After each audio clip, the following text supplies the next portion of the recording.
बिस्मिल्लाहिर्रहमानिर्रहीम। अस्सलाम वालेकुम। उम्मीद करते हैं आप सब खैरियत से होंगे।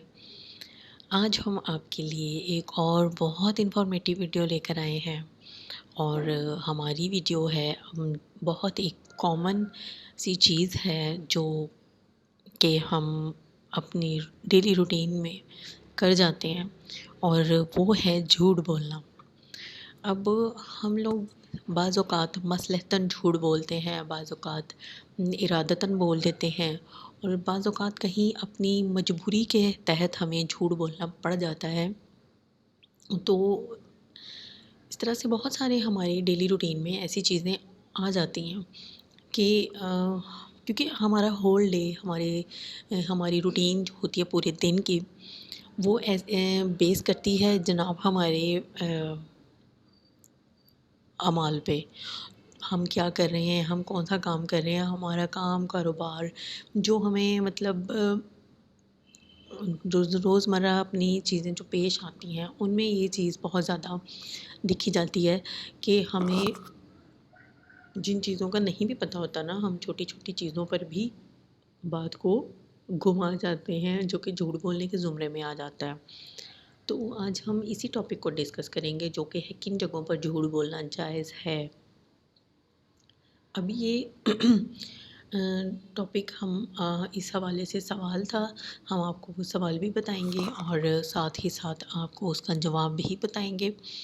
लेकिन उससे पहले हमेशा की तरह आपको ये कहेंगे कि आप हमारी वीडियोस को ज़्यादा से ज़्यादा शेयर किया करें क्योंकि हमारी वीडियोस जो होती हैं वो बहुत ऑथेंटिक होती हैं, पूरी तहकीक के साथ आपके सामने आती हैं और हम कोई भी ऐसी चीज़ ख़ुद नहीं आपको बताते। हम कुरान और हदीस की रोशनी में आपको हर चीज़ बताते हैं। उलमा कराम की कुतब जो होती हैं उनमें जो अहादीस मरकूम हैं हम वहाँ से हवाला जात लेते हैं और आपके लिए मज़ीद कन्फ्यूजन दूर करने के लिए हम हवाला नंबर्स भी मेंशन कर देते हैं स्क्रीन पे ताकि आपको किसी किस्म की कोई कन्फ्यूजन ना रहे। अगर आपने ख़ुद भी इस चीज़ की मज़ीद तहकीक करनी हो तो आप कर लें। कुरान पाक की आयात हैं, हम उनके नंबर्स आपको जो है वो सूरत के नाम के साथ आपके सामने ले आते हैं ताकि आपको कोई भी ऐसी जो है कन्फ्यूजन ना हो। तो नाज़रीन इसके साथ ही अपने इस टॉपिक को स्टार्ट करते हैं आज के, जो कि सवाल उसमें ये पूछा गया था कि किन जगहों पर झूठ बोलना जायज़ है, इसकी तहकीक फरमा दें। और बिलखसूस उन्होंने पूछा था कि फ़िक़्ह हनफ़ी के हवाले से। सवाल दोबारा दोहराती हूँ आपके सामने कि किन जगहों पर झूठ बोलना जायज़ है, इसकी तहकीक फरमा दें, ख़ास तौर पर फ़िक़्ह हनफ़ी के हवाले से।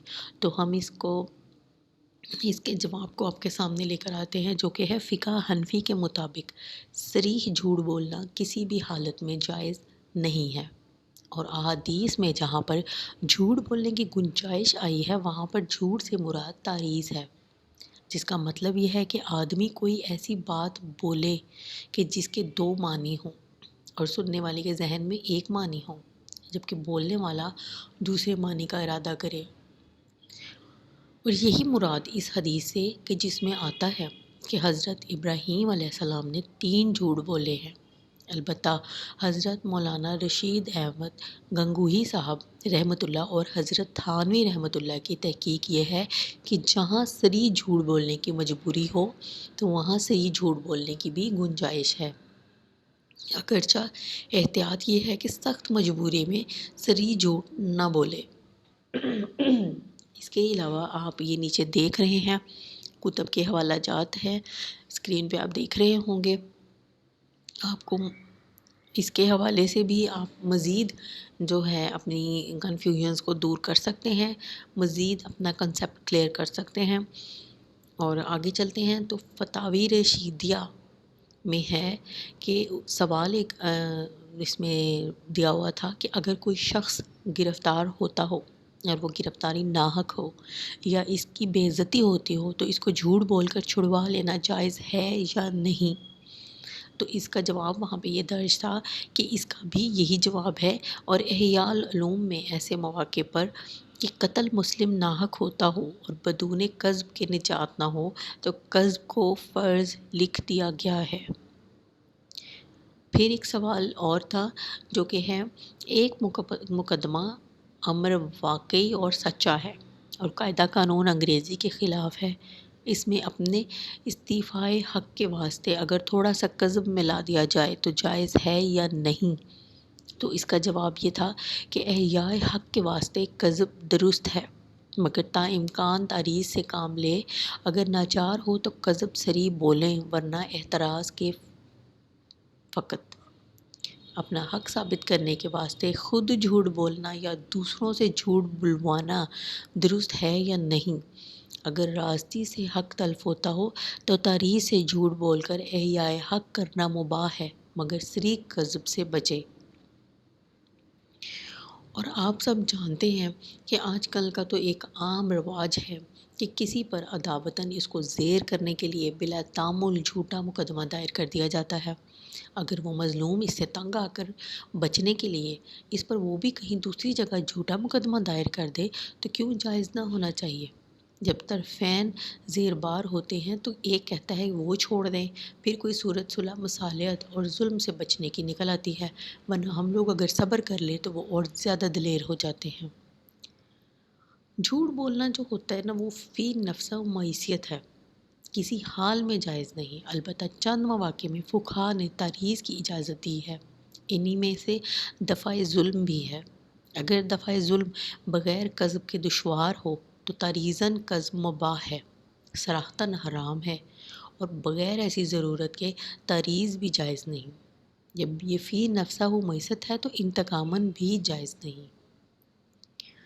جی تو ناظرین، امید کرتے ہیں آپ کو اس سوال اور اس کا جواب جو ہے وہ سمجھ میں آ گیا ہوگا اور آپ کے تمام کنسیپٹ کلیئر ہو گئے ہوں گے۔ ہم نے آپ کو سوال کے دوران آپ کو کچھ حوالہ جات دکھائے، آپ اپنی مزید تسلی کرنے کے لیے ان حوالہ جات کا مطالعہ بھی کر سکتے ہیں تاکہ کوئی بھی کسی قسم کی کنفیوژن نہ رہے۔ تو امید کرتے ہیں آپ کو ہماری ویڈیو اچھی لگی ہوگی، اور ہمیشہ کی طرح آپ کو ایک بات ضرور کہیں گے کہ ہماری یہ ویڈیو زیادہ سے زیادہ لوگوں کے ساتھ شیئر کیا کریں تاکہ وہ بھی اس انفارمیشن سے فائدہ اٹھا سکیں۔ تو اس کے ساتھ ہی ہمیں اجازت دیجیے، انشاءاللہ ایک اور ویڈیو کے ساتھ آپ کی خدمت میں حاضر ہوں گے۔ تب تک کے لیے اللہ حافظ۔